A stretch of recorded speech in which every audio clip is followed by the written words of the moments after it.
Hello everyone, आप सबका एक बार फिर से स्वागत है मेरे यूट्यूब चैनल में। आई होप आप सब लोग बहुत अच्छे होंगे। तो आज की इस वीडियो में हम बात करेंगे प्रियंका योगी तिवारी जी के बारे में और साथ ही कनिका राणा के बारे में।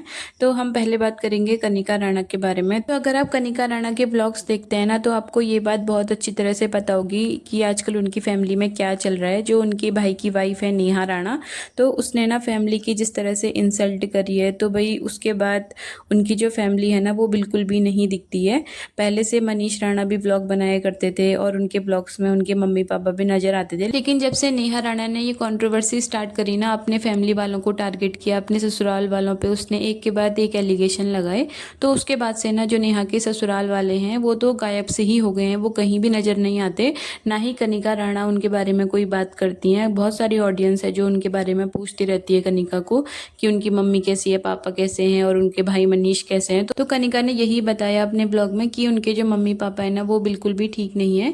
क्योंकि भाई अगर कोई फैमिली मेंबर अपने ही फैमिली मेंबर की इस तरह से बेइज्जती कर देगा सोशल मीडिया पर, खासकर क्योंकि सोशल मीडिया पर तो लाखों लोग देखने वाले होते हैं ना, और खासकर रिश्तेदार तो होते ही हैं, इसके अलावा जो और लोग होते हैं ना उनके बीच में भी जो अभी नेहा राणा ने अपने ससुराल वालों की बेइज्जती करी है, तो भाई उसके बाद तो क्या ही हाल हो रहा होगा उनके ससुराल वालों का। ये बात आप लोग भी बहुत अच्छी तरह से समझ सकते हैं, क्योंकि किसी भी इंसान के लिए ना उसकी इज्जत जो होती है वो सबसे प्यारी होती है और इज्जत कमाने में ना पूरी जिंदगी लग जाती है। और यहाँ पर को नेहा ने भाई जो काम किया है उसके बारे में तो हम क्या ही बात करें।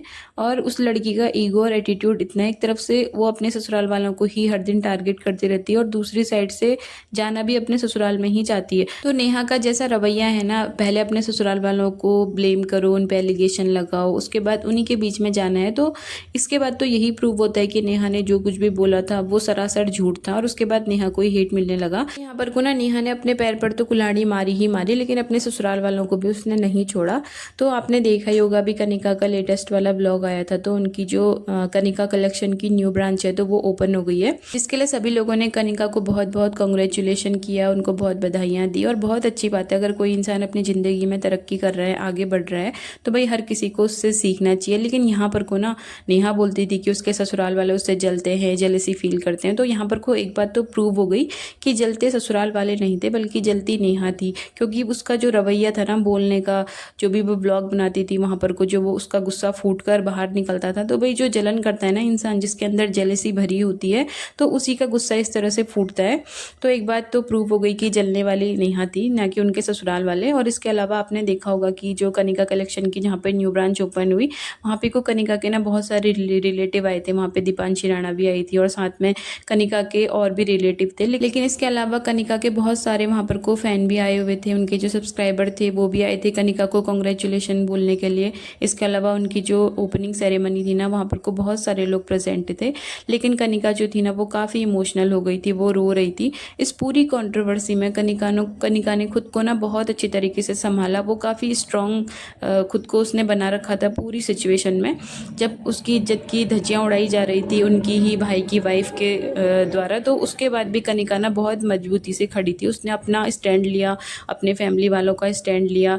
और आज जिस सिचुएशन में कनिका है भाई, वो प्रेग्नेंट है, और इस स्थिति में ना कोई भी लड़की बहुत इमोशनल फील करती है, क्योंकि उसको ज़्यादा अपने मम्मी पापा के सपोर्ट की बहुत ज़्यादा ज़रूरत होती है, उनकी बहुत याद आती है। लेकिन आज कनिका ना काफ़ी इमोशनल हो गई थी, वो रो भी रही थी, क्योंकि उसको अपने मम्मी पापा की, अपने भाई की बहुत याद आ रही होगी। वहाँ पर को उनके ना सारे फैमिली मेम्बर थे, बस उनके मम्मी पापा और भाई नहीं थे, जहाँ पर को उनको होना चाहिए था। सबसे ज़्यादा ज़रूरत आज उनके फैमिली मेम्बर की उनको थी, खासकर अपनी मम्मी की। जैसा कि आप लोगों को पता ही है कि जो कनिका है और उनकी जो माँ का रिलेशन है ना, वो माँ बेटी से ज़्यादा दोस्ती की तरह एक दूसरे के साथ रहते हैं।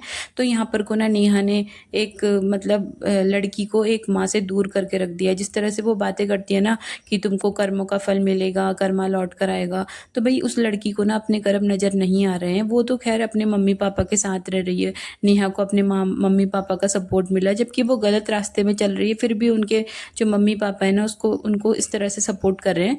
और यहाँ पर को जो कनिका है ना भाई, वो सही रास्ते पर है, वो आज इस स्थिति में है जहाँ पर को उनकी माँ को उनके साथ होना चाहिए था।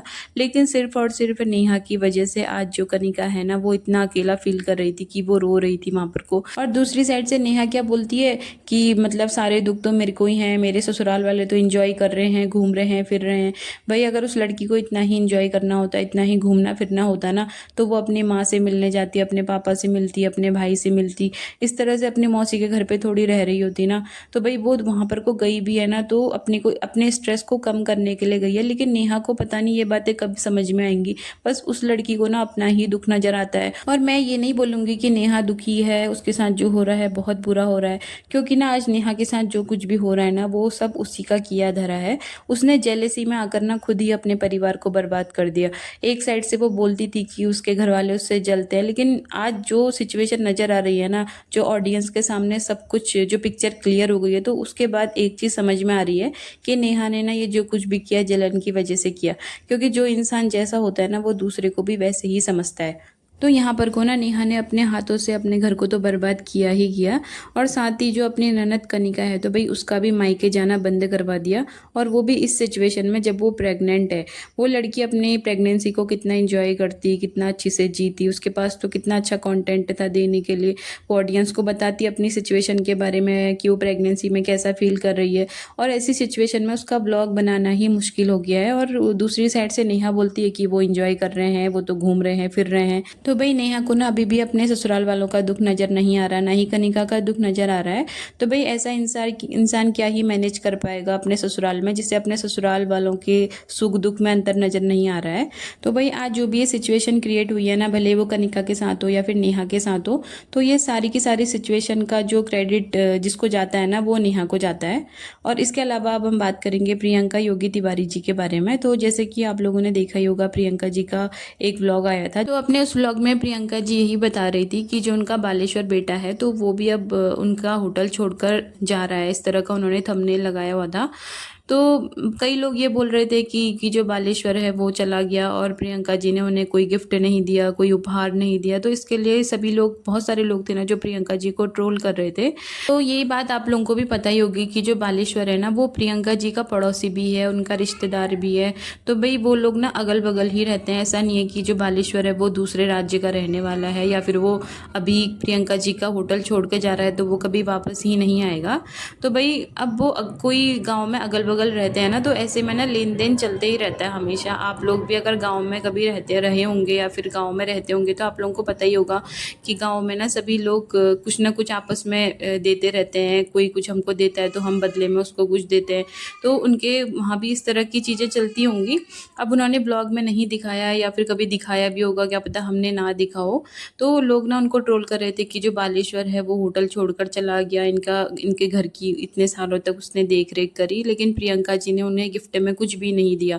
तो भाई अगर वो हमेशा के लिए छोड़कर जा रहा होता, या फिर वो किसी दूसरे स्टेट का होता, चलो हम बोलते कि वो जॉब के लिए अब हमेशा के लिए चला गया है, तो ऐसे में अगर वो नहीं देती ना, तो एक तरफ से उनको ट्रोल करना सही भी था। लेकिन जब वो उनके फैमिली वाले उनके पड़ोसी हैं, बालेश्वर उनका रिश्तेदार लगता है, पड़ोसी लगता है, तो भाई ऐसे में तो लेन देन हमेशा चलते ही रहेगा। और प्रियंका जी ने भी अपने ब्लॉग में बताया था कि जो बालेश्वर है ना, वो 6 महीने के लिए गया है और डाउन सीजन के टाइम पर वो वापस आएगा।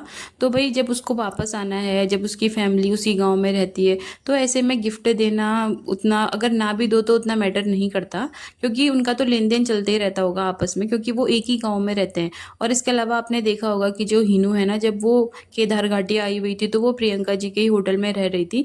तो प्रियंका जी वहाँ पर को नहीं थी, हीनू की प्रियंका जी से मुलाकात नहीं हो पाई। लेकिन उसके बाद भी जो प्रियंका जी थी ना, उन्होंने हीनू के लिए गिफ्ट भेजा था। तो अगर आप हीनू जी के ब्लॉग्स देखते हो तो आपने जरूर देखा होगा, उन्होंने अपने ब्लॉग में बताया था कि प्रियंका जी ने उनके लिए गिफ्ट रखा है, ऐसा करके उन्होंने कुछ बताया हुआ था। और उन्होंने उसकी अनबॉक्सिंग भी करी थी अपने घर पहुंचकर। तो ऐसे इंसान को गिफ्ट देना बनता भी है। जो इंसान हमसे साल में एक आध बार मिले, या फिर 3 या 4 साल में मिले, तो उसको गिफ्ट देना चाहिए। लेकिन अगर जो हमारे आस पड़ोस में रहता है, जिसके साथ रात दिन हमारा बोलना चालना है, तो अगर हम उसे कभी कुछ ना भी दें तो ऐसे में क्या फ़र्क पड़ता है, क्योंकि जो हमारे आस पड़ोस में रहता है ना, तो उसके साथ हमेशा हमारा लेन देन चलते ही रहता है। जैसे बालेश्वर है ना, उनके पड़ोस में रहता है, तो काफ़ी लोग इस वजह से ट्रोल कर रहे थे कि बालेश्वर को गिफ्ट नहीं दिया, ऐसे ही खाली हाथ भेज दिया। तो भाई जब उस बंदे को वापस उसी घर में आना है, उनकी घर की देखभाल उसको फिर से करनी है जैसा उन्होंने बताया था, तो भाई ऐसे में ट्रोल करना तो मुझे सही नहीं लगा। इसलिए आज मैंने प्रियंका जी का पक्ष लिया है यहाँ पर को। क्योंकि अगर बालेश्वर ना हमेशा के लिए छोड़ के जा रहा होता उनके होटल को, या फिर वो ऐसा कहते हैं हम 1.5 या 2 साल बाद आएगा, या उसका घर कहीं दूसरे स्टेट में होता, प्रियंका जी के घर से काफ़ी दूर होता, था, तो ऐसे में उनको ट्रोल करना बनता भी था। तो यहाँ पर को ना लोग बस बिना सोचे समझे कुछ भी बोल देते हैं, वो लोग लॉजिक समझते ही नहीं है किसी भी बात का। चलो कोई तो ऐसे होते हैं ना जो सही बात के लिए ट्रोल करते हैं, लेकिन काफ़ी लोग ऐसे होते हैं जो छोटी छोटी बातों के लिए भी ट्रोल कर देते हैं।